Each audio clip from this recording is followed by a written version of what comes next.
bir gün istənsə, gələn həftə 3-cü gün 7 manata mayalamamışım.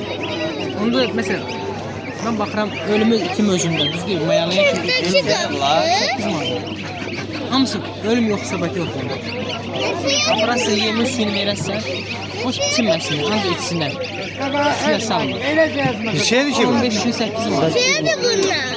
15 gün içsinlər, içinməsinlər. Ondan sonra həyətə bıraxamayız. Hamdollah Allah'a problemi yoxdur. Vallahi.